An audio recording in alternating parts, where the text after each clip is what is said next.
Se continuar essa bipolarização entre Lula e Fernando Henrique, qual vai ser sua posição? Bom, com a mesma clareza com que eu falo sempre.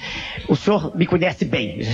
Terceira vez ou quarta que estou no seu programa. Exato. Se eu acreditasse em qualquer um dos senhores que aí está, como candidato à presidência da República, como candidatos, né, eu não teria entrado no processo. Eu não acredito neles. Transparece-me, né, transparece para mim, nas alocuções que eles proferem, sempre mentira. Sempre uma hipocrisia gigantesca. E de modo que eu estou sendo mais uma vez sincero. Se não chegar, não estarei do lado de ninguém. Recolho-me a minha posição de um cidadão comum, de professor de medicina.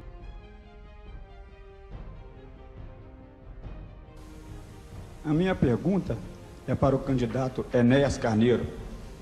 Essa figura exótica que aparece na vida política do país de 4 em 4 anos como um meteoro eleitoral.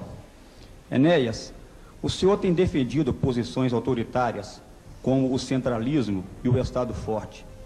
O senhor tem demonstrado preconceito contra os que não têm diploma, contra os que não têm curso superior, como mostrou no debate passado, ao atacar Lula por não ter curso superior. O senhor tem defendido posições ultranacionalistas. O senhor grita como um alucinado. Diante disso tudo, eu pergunto, o senhor é fascista? Meu nome é Teodomiro Braga. Peço ao auditório que não se manifeste. Posso começar a responder? Por favor, doutor Enéas. Bom, vou marcar o tempo e eu tenho obediência rígida ao tempo. O senhor foi extremamente infeliz. Aliás, isso é próprio do que o senhor escreve. E agora o senhor me permite, eu só falo. Eu ouvi com atenção. Primeiro, eu não ofendi o candidato PT. Nem tenho nenhum preconceito. Eu tenho um conceito. O problema é de preparo seu para se exprimir. Eu tenho... Um minutinho, por favor. Um minutinho, por favor. Fascista. O senhor não tem direito de me interromper, senão eu paro e me retiro do ambiente. Vamos respeitar as regras. Não há réplica neste momento do debate, meu caro Teodomiro. Obedeça a regra como eu também. Isso é disciplina o nome disso. Muito bem. Eu vou obedecer as regras para as quais eu fui convidado. E eu peço que o senhor retire segundos que perdi aqui na discussão. Então, eu não ofendi em nenhum momento. Eu não tenho nenhuma forma de preconceito. Nenhuma forma. Eu tenho um conceito estabelecido.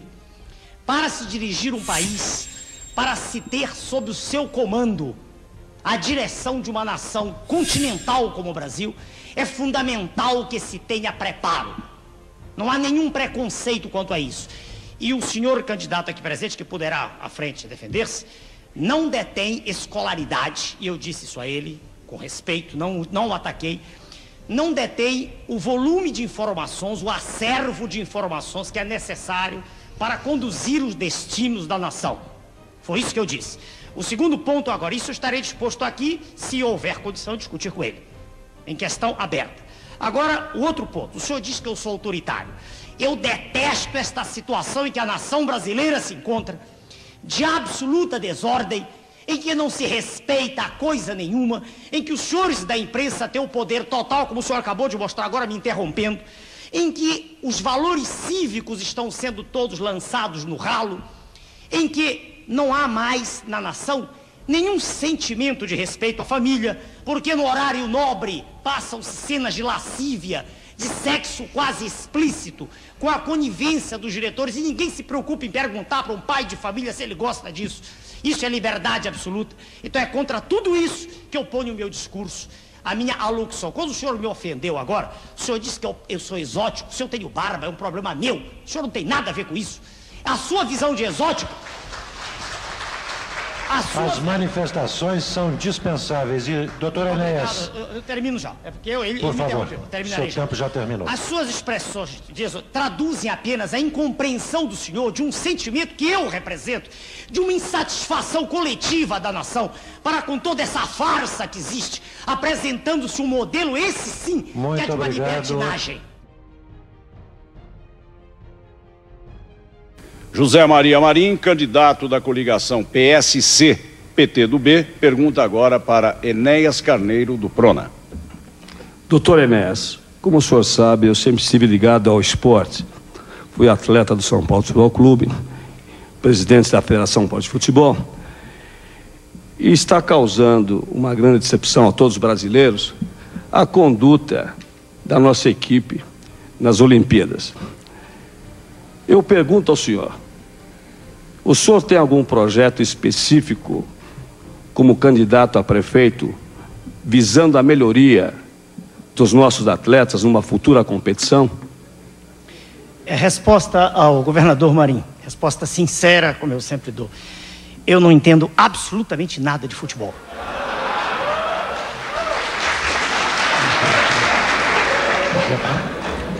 Eu queria aproveitar, já disse não, mas eu quero aproveitar meu tempo, tenho esse direito. Claro, 1 minuto e meio. Eu queria dizer para a população de São Paulo que o esporte é fundamental, mas que eu sou educador há mais de 3 décadas e meu esforço todo será investido em fazer com que o cérebro da criança que está nas ruas, que, como Aristóteles dizia, é um livro com as páginas em branco, que esse cérebro não seja contaminado pelo esquadrão da criminalidade, que toma essa criança, faz dela quase que um seu dependente.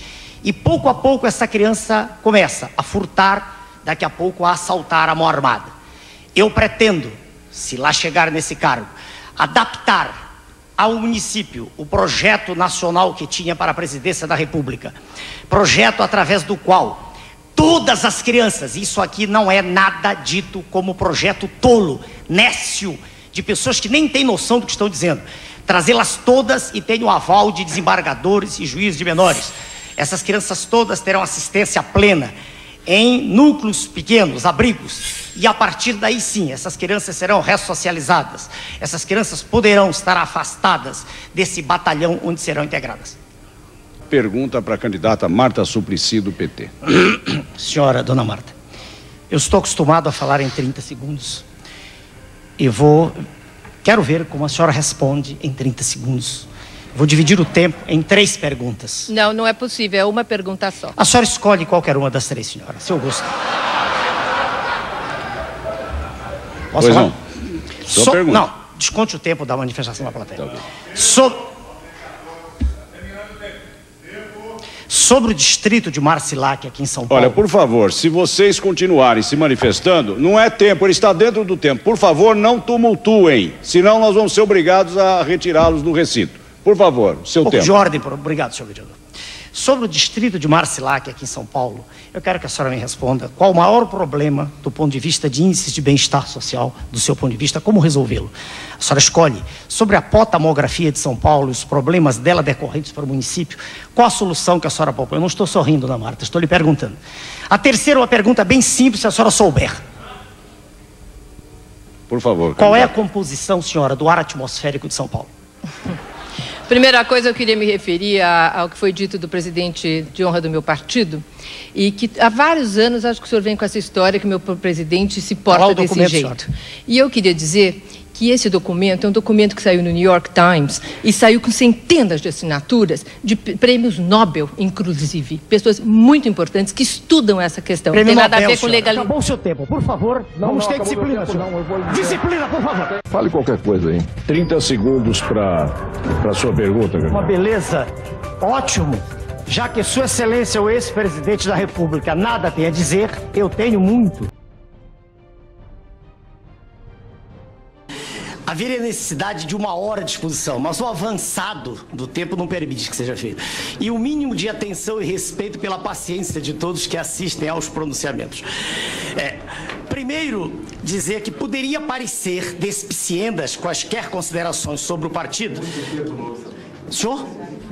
Não entendi. Mas diante da verve literária de Vossa Excelência e de tantos que me antecederam, eu tenho o direito de usar de um vernáculo escorreito também. E o serviço da dívida, e isso é apenas o serviço, cada vez maior e a dívida continua crescendo. É uma ironia curiosa, quanto mais se paga, mais se deve. Não é problema do governo de Sua Excelência, o presidente Lula, que não entende nada disso. Desculpem os líderes do PT, mas Sua Excelência, já discuti com ele certa feita ao vivo, não tem o mínimo de arrumação intracromossomial específica para dirigir o país. Não tem. Já disse isso ao vivo para Sua Excelência. Quando fui candidato a presidente, não estou ofendendo a honra, Sua Excelência. Não estou falando em nada que possa denegrir sua imagem do ponto de vista de caráter. Estou falando de inteligência. Estou falando de preparo. Qualidades, uma inata e desenvolvida até 16 anos em média. E outra adquirida com esforço extremo para quem nasceu em berço pobre como eu, que estudou a vida inteira, desde 9 anos trabalhando. Não há desculpa, como já disse o senador da República, para que Sua Excelência continue sem entender coisa alguma do que diz, falando a linguagem a mais tacanha possível, usando inclusive de expressões que representam assim quase que uma expressão, quase que a maneira de se exprimir tosca de um homem do campo, o que não condiz com a posição de quem está no ponto mais alto da nação. Isso é uma demonstração que já foi dita ao vivo.